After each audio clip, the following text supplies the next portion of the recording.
Hi everyone, welcome to Suman TV.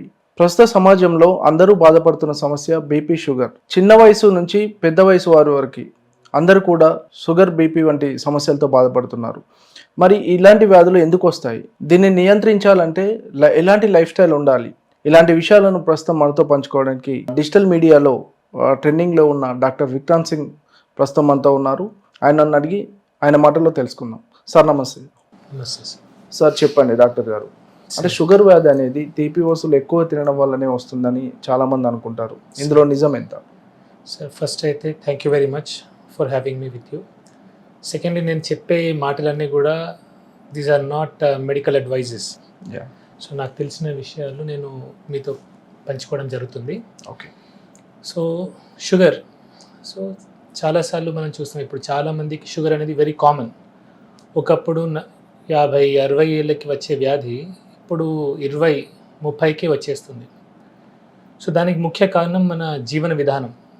So the way of life style అంటారు. Okay. So life style ప్రాబ్లమే ఈ sugar.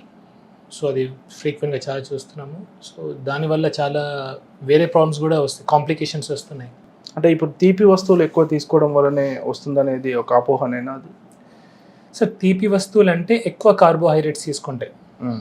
So మనం day మొత్తంలో ఫ్రీక్వెంట్గా ఎక్కువ సార్లు ఎక్కువ మోతాదులో కార్బోహైడ్రేట్స్ అంటే కేవలం తీపి వస్తువే కాదు. ఓకే. రైస్ కార్బోహైడ్రేటే, లేదంటే వీట్ కూడా కార్బోహైడ్రేటే. అంటే కార్బోహైడ్రేట్ సంబంధించినవి పిండి పదార్థాలు అంటారు చూడండి, అవి ఎంత ఎక్కువ సార్లు తీసుకుంటే డయాబెటీస్ వచ్చే అవకాశాలు అంత ఎక్కువ.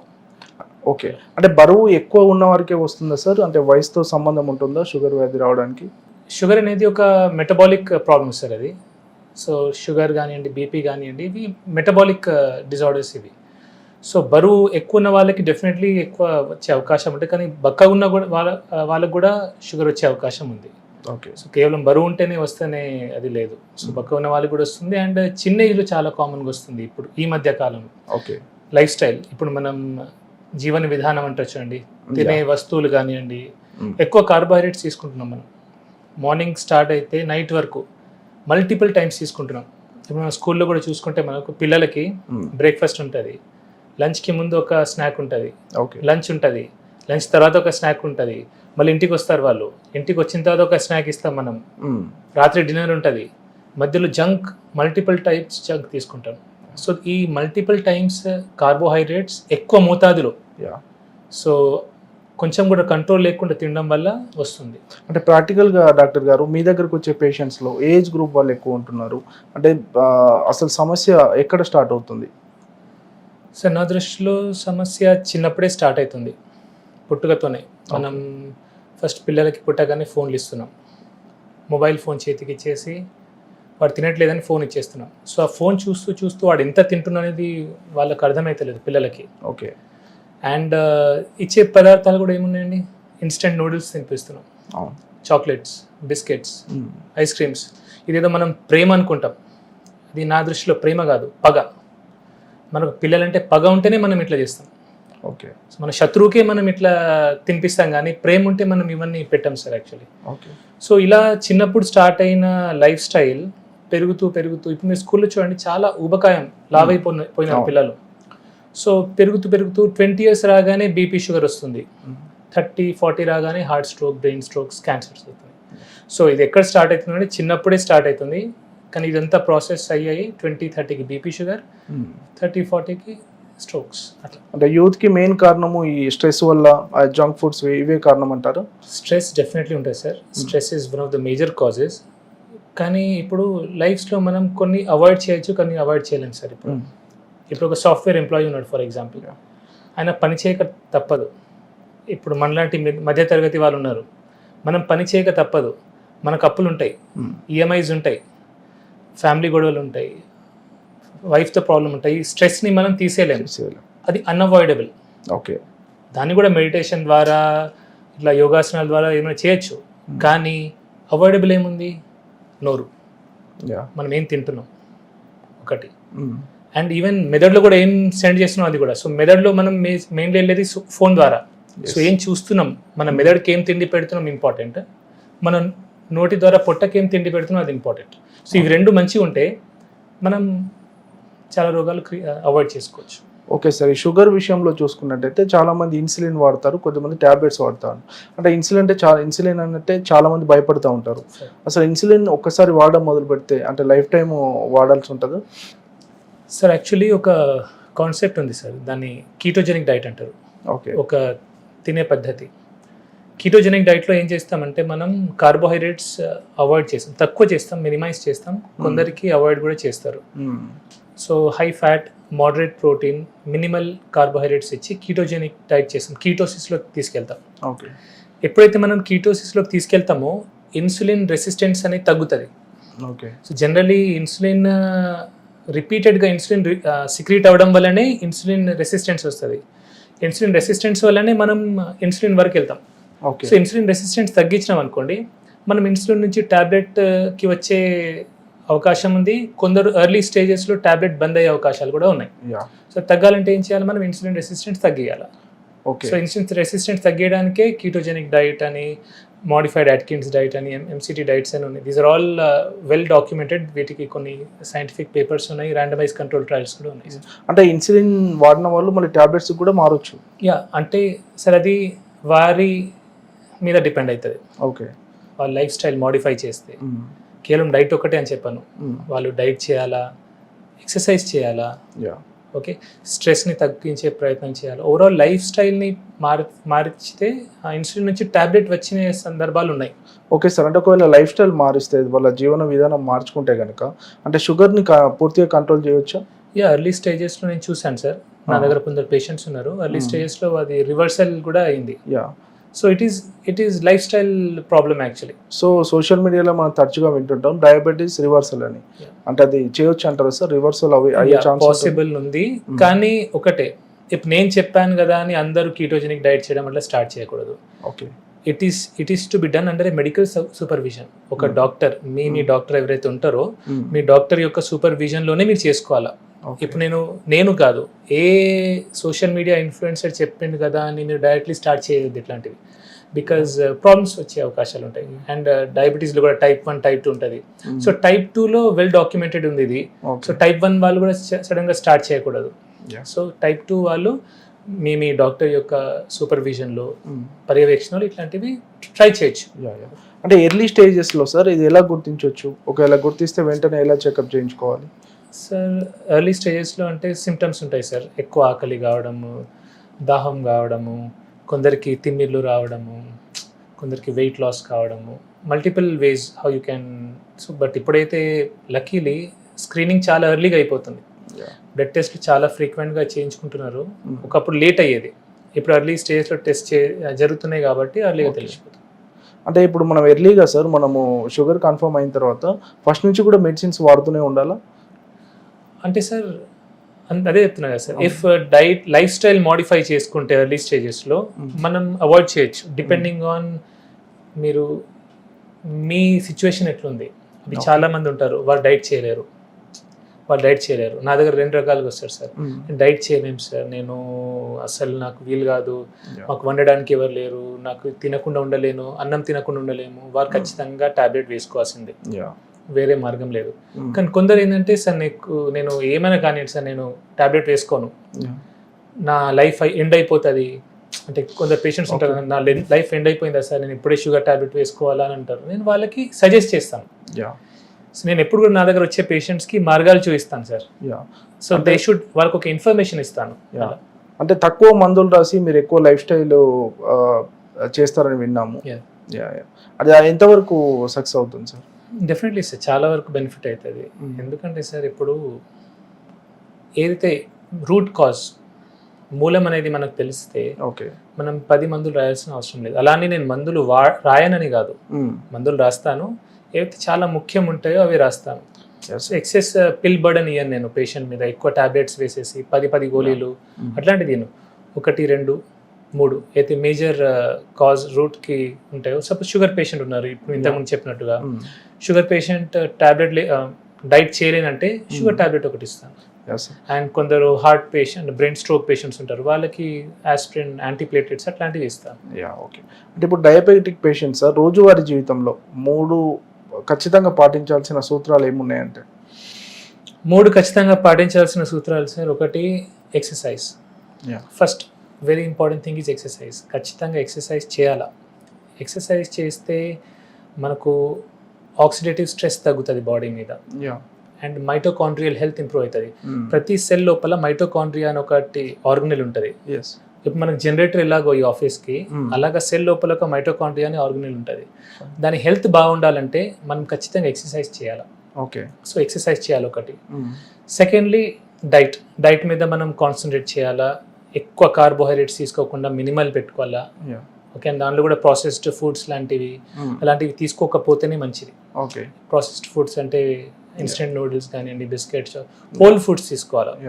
హోల్ ఫుడ్స్ తీసుకుంటే మంచిది. అండ్ ఆఖరికి వీలైనంత వరకు స్ట్రెస్ తగ్గించుకోవాలి. సో మెంటల్ స్ట్రెస్ అనేది ఉండదు సార్, బికాస్ స్ట్రెస్తో కూడా షుగర్ అనేది కంట్రోల్ ఉండదు. ఈ మధ్య సార్ కొంతమంది సెలబ్రిటీలను చూసుకుంటే లావు తగ్గడానికి అంటే షుగర్స్కి ఇవ్వాల్సిన ఇంజెక్షన్స్ కూడా వాడుతున్నారు. దానివల్ల ఇమీడియట్గా కూడా లావు తగ్గుతున్నారు. అంటే ఇది కరెక్టే అంటారా సార్? ఇది నా పర్సనల్ అడ్వైస్, పర్సనల్ ఒపీనియన్. నాకు ఇట్లాంటివి పెద్ద నచ్చదు సార్. ఓకే, ఎందుకంటే ఒక ఓజెంపిక్ అంటారు అలాంటివి, దాని లాంగ్ రన్ సైడ్ ఎఫెక్ట్స్ ఏమున్నాయో మనకు తెలియదు. సో నిజంగా సెలబ్రిటీస్ అవి తీసుకున్నారా మనకు తెలియదు. ఓకే, చాలా మంది తీసుకున్నాను అంటారు కానీ తీసుకోరు. వాళ్ళ ప్రమోషన్ కోసం వాళ్ళకి డబ్బులు వస్తాయి. సో జస్ట్ ఫర్ మనీ కొందరు చేయొచ్చు, అట్లా తెలియదు. I'm just saying. సో అలాంటప్పుడు మనం గుడ్డిగా వాటిని చేయకపోతేనే. అంటే ఇలాంటి ఓజెమిక్ ఇంజెక్షన్స్ అంటే షుగర్ పేషెంట్స్ వాడొచ్చు? నేనైతే ఇలాంటి ఇంజెక్షన్ సజెస్ట్ చేయండి సార్. మై పర్సనల్ ఒపీనియన్ ఇది, బికాజ్ నేను అంత స్పెషలిస్ట్ని కాదు ఆ ఫీల్డ్కి సంబంధించి. నేనైతే నా పేషెంట్స్కి కొందరు అడిగారు, నేను I said it is not మంచిది కాదని చెప్పాను సార్, నా ఒపీనియన్లో. అంటే మీరు చూసుకుంటే సార్, టీలో షుగర్ వాడడం, దీనివల్ల షుగర్ అంటే టీలో షుగర్ వేసుకోకపోతే షుగర్ కొంత కంట్రోల్లో ఉంటుందని, ఇవన్నీ నిజమేనా సార్? నిజమే సార్, ఎందుకంటే మనం ఇండియన్స్ యావరేజ్గా మీరు ఎన్ని టీలు తాగుతారు సార్ రోజు? 3 times ఆల్మోస్ట్. 3 times తాగుతారు. 3 times మీరు షుగర్ వేసుకొని తాగుతారు. సపోజ్ 3 times మీరు షుగర్ వేసుకున్నప్పుడు అలా షుగర్ గ్లూకోజ్ స్పైక్ వస్తుంది, ఇన్సులిన్ స్పైక్ వస్తుంది, దానివల్ల ఇన్సులిన్ రెసిస్టెన్స్ వస్తుంది. అదే షుగర్కి దారి తీస్తుంది. సో మీరు 3 పూటలు టీ తాగి దానిలో షుగర్ తీసేయండి. సో 3 times మీరు గ్లూకోజ్ స్పైక్ని అవాయిడ్ చేస్తున్నారు. సో ప్రాబ్లం ఏంటంటే మనం ఎప్పుడైతే టీలో చక్కెర ఇస్తామో సడన్ గ్లూకోజ్ స్పైక్ వచ్చి సడన్ ఫాల్ అవుతుంది. ఓకే, సో అది చాలా డేంజరస్. సో అందుకే ఇన్సులిన్ రెసిస్టెన్స్ వస్తుంది. సో అవాయిడ్ చేస్తే మంచిది. ఇప్పుడు వైట్ రైస్ కూడా పూర్తిగా మానేయాల్సి ఉంటుంది సార్ షుగర్ వచ్చిన వాళ్ళు? సార్ వైట్ రైస్ ఇప్పుడు మనం సౌత్ ఇండియన్ సార్, తెలంగాణ వాళ్ళం, ఆంధ్ర వాళ్ళము, వైట్ రైస్ మనం అలవాటైంది మనకు, కొద్దిగా తీసుకోవాలా. ఓకే, నేనైతే వైట్ రైస్ని బ్రౌన్ రైస్ మీద ప్రిఫర్ చేస్తాను నేను పర్సనల్లీ. ఇది ఎందుకంటే బ్రౌన్ రైస్లో ఫైటేట్స్ ఉంటాయి, ఫైటిక్ యాసిడ్ ఉంటుంది, అండ్ ఆర్సెనిక్ ఆర్సెనిక్ లెవెల్స్ కూడా కొంచెం ఎక్కువ ఉంటాయి బ్రౌన్ రైస్లో. సో నా దృష్టిలో వైట్ రైసే బెటర్, కానీ తక్కువ తినాలా. అండ్ కొంచెం నెయ్యి వేసుకుంటే ఏమైతే అంటే దాన్ని గ్లూకోజ్ సడన్ స్పైక్ రాదు, స్లో ఉంటారు. అంటే డయాబెటీస్ పేషెంట్స్ బ్రేక్ఫాస్ట్ విషయంలో కానీ, లంచ్ విషయంలో కానీ, డిన్నర్ విషయంలో కానీ ఎలాంటి ఆహార నియమాలు పాటించాలంటారు? అంటే ఖచ్చితంగా ఇలాంటి ప్రోటీన్ కానీ ఇది వాడాలి? డెఫినెట్లీ సార్, ప్రోటీన్ ప్రతి మీల్లో ప్రోటీన్ ఉండాలి సార్. అది డయాబెటిక్ కానివ్వండి, హైపర్టెన్సివ్ కానివ్వండి, లేదంటే నార్మల్ హ్యూమన్ బీయింగ్స్ కూడా, నార్మల్ వ్యక్తులను కూడా, మనమందరం కూడా ప్రతి మీల్లో ప్రోటీన్ ఖచ్చితంగా ఉండాలి. అన్ఫార్చునేట్లీ మనం ఇండియన్స్ సఫిషియంట్ ప్రోటీన్ తీసుకోవట్లేదు. కార్బోహైడ్రేట్ ఓవర్లోడ్ ఉంది, వెరీ లెస్ ప్రోటీన్ ఉంది. ఓకే, సో ఈ మెటబాలిక్ డిజార్డర్స్ అని దానివల్లనే బీపీ, షుగర్ రావడానికి మెయిన్ కారణం అదే. సో నేను నా పేషెంట్కి అడ్వైస్ చేస్తాను ఏంటంటే ప్రతి మీల్లో ప్రోటీన్ ఉంచుకోండి.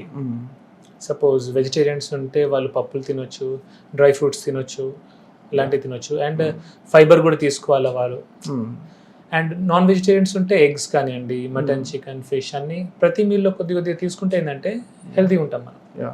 సార్, షుగర్ని మామూలుగా సైలెంట్ కిల్లర్ అంటారు కదా, అంటే తెలియకుండానే బాడీలో ఆర్గాన్స్ చాలా నష్టపడతాం. అంటే మెయిన్గా ఎలాంటి ఆర్గాన్స్ మీద ఎఫెక్ట్ పడుతూ ఉంటాయి సార్? షుగర్ వల్ల డయాబెటిక్ నెఫ్రోపతి, కిడ్నీ పాడవుతుంది, డయాబెటిక్ రెటానోపతి, కళ్ళు పాడవుతాయి, డయాబెటిక్ న్యూరోపతి, నరాలు పాడవుతాయి, డయాబెటిక్ కార్డియోమయోపతి, గుండె పాడవుతాయి.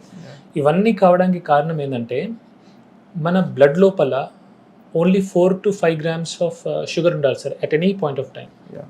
సో మనకు ప్రతిసారి ఇన్సులిన్ ఎందుకు రిలీజ్ అవుతుంది ప్యాంక్రియాస్ నుంచి అంటే బ్లడ్ లోపల 4 to 5 grams కంటే ఎక్కువ షుగర్ ఉంటే అది చాలా డేంజరస్.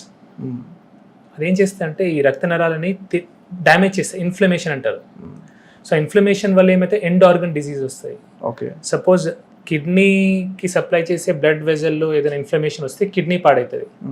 బ్రెయిన్కి సప్లై చేసే బ్లడ్ వెజల్లో రక్త నరం లోపల ఇన్ఫ్లమేషన్ వస్తే బ్రెయిన్ స్ట్రోక్ వస్తుంది. ఓకే. గుండె దానికైతే హార్ట్ స్ట్రోక్ వస్తుంది. సో ఇన్ఫ్లమేషన్ తగ్గాలంటే మనం తక్కువ క్వాంటిటీలో కార్బోహైడ్రేట్స్ తీసుకోవాలి. Okay sir. ఇప్పుడు డయాబెటీస్ ఉన్న వాళ్ళు sir correct life style follow అయ్యి మళ్ళీ రివర్స్ డయాబెటీస్ అయిన సిచ్యువేషన్లో మళ్ళీ మందులు వాడాల్సిన అవసరం ఉండదు ఇక వాళ్ళకి? డయాబెటీస్ రివర్సల్ ఉంటే అవసరం ఏముంటుంది సార్? అంటే మళ్ళీ వచ్చే ఆస్కారం అట్లా ఏముండదు? వాళ్ళ లైఫ్ స్టైల్ మేనేజ్ చేయాలా సార్? ఇప్పుడు సింపుల్ సార్, ఇప్పుడు మనకు తలనొప్పి వచ్చింది, తలనొప్పి గోలేసుకున్నాము. ఓకే, కాలు నొప్పి వచ్చింది, కాలు నొప్పి గోలేసుకున్నాం. మనం తలనొప్పి లేనప్పుడు తలనొప్పి గోలేసుకోం కదా. సో షుగర్ కూడా అలాంటి నొప్పి. కానీ మనం తలనొప్పికి సంబంధించిన పనులన్నీ చేసి సపోజ్ ఎక్కువ ఆల్కహాల్ తీసుకున్నాం అనుకోండి, హ్యాంగ్ ఓవర్ వస్తుంది. హ్యాంగ్ ఓవర్ వచ్చినాక ఏం చేస్తాం? గోలేసుకుంటాం. మీరు ఆల్కహాల్ తాగలేదు అనుకోండి, మీకు హ్యాంగ్ ఓవర్ రాదు, మీరు పెయిన్ కిల్లర్ వేసుకోవాల్సిన అవసరం లేదు. షుగర్ కూడా ఆల్మోస్ట్ అంతే, అంటే ఎగ్జాక్ట్లీ అంతా అనట్లేదు, బట్ యూ కెన్ సీ. మీరు సపోజ్ ఎక్కువ కార్బోహైడ్రేట్స్ తీసుకున్నారనుకోండి, దాంతో మీకు డ్యామేజ్ అవుతుంది, షుగర్ లెవెల్స్ పెరుగుతాయి. సో తక్కువ తినాలా. ఓకే. ప్రతి మీల్లో ప్రోటీన్ తీసుకొని, ఫైబర్ కంటెంట్ తీసుకొని, తక్కువ కార్బోహైడ్రేట్స్ తీసుకుంటే షుగర్ స్పైక్ రాదు, కాబట్టి షుగర్ గోళీలు అవసరం లేదు. సార్ జెనెటిక్స్ ప్రభావం ఎలా ఉంటుంది సార్? అంటే వంశపారంపర్యంగా వచ్చే అవకాశాలు ఉంటాయి? డెఫినెట్లీ ఉంటాయి సార్. మోస్ట్లీ టైప్ 1 డయాబెటీస్లో ఎక్కువ ఉంటుంది, టైప్ 2లో తక్కువ, బట్ టైప్ 2లో కూడా ఉండొచ్చు. అంటే డయాబెటీస్ వస్తే ఈ 3 కంపల్సరీగా మానేయాలి అంటే ఏ 3 చెప్తారు? డయాబెటీస్ వస్తే ఈ 3 మానేయాలంటే ఫస్ట్ రిఫైన్డ్ ఫుడ్ ప్రొడక్ట్స్ మానేయాలంటే సార్. రిఫైన్డ్ షుగర్స్, బయట మనం refined chips, biscuits, chocolates, cool drinks, refined foods avoid చేస్తే మంచిది. Alcohol in any quantities poison, toxic. So alcohol తాగకపోతే, ఆల్కహాల్ అంటే బ్రాండీ, విస్కీ, రమ్ము, కళ్ళు, బియర్ అన్నీ కూడా. చాలా మంది బియర్ని ఆల్కహాల్ అనుకోరు, కళ్ళు ఆల్కహాల్ కాదు, అది కూడా alcohol. So any form of alcohol తీసుకోకపోతే మంచిది. And anything that causes inflammation sir, inflammation cause చేసే ఏ వస్తువు అయినా సరే అది తీసుకోకపోతేనే మంచిది. షుగర్ ఉన్న వాళ్ళకి ఒక డౌట్ ఉంటుంది సార్, అన్ని రకాల ఫ్రూట్స్ తినొచ్చా షుగర్ ఉన్న వాళ్ళు? హై గ్లైసిమిక్ ఇండెక్స్ ఉన్న ఫ్రూట్స్ తీసుకోకపోతే మంచిది sir. Okay. High glycemic index దేనిలో ఉంటుంది? మ్యాంగోలో ఉంటుంది, రైప్ మ్యాంగోలో, రైప్ బనానాలో ఉంటుంది, రైప్ గ్రేప్స్లో ఉంటుంది. అవి తక్కువ తింటే better. Fruits which are better అంటే apple is better, papaya is better, guava, జామకాయ ఇస్ బెటర్. ఇంకోటి ఇక్కడ వెరీ ఇంపార్టెంట్, ఎందుకంటే ఇప్పుడు బెటర్ అన్నా కాబట్టి కిలోలు తినకూడదు అది కూడా. ఎందుకంటే అది కూడా ఎక్కువ తింటే అది కూడా గ్లూకోజ్ పెరుగుతుంది మళ్ళీ లిమిటెడ్గా.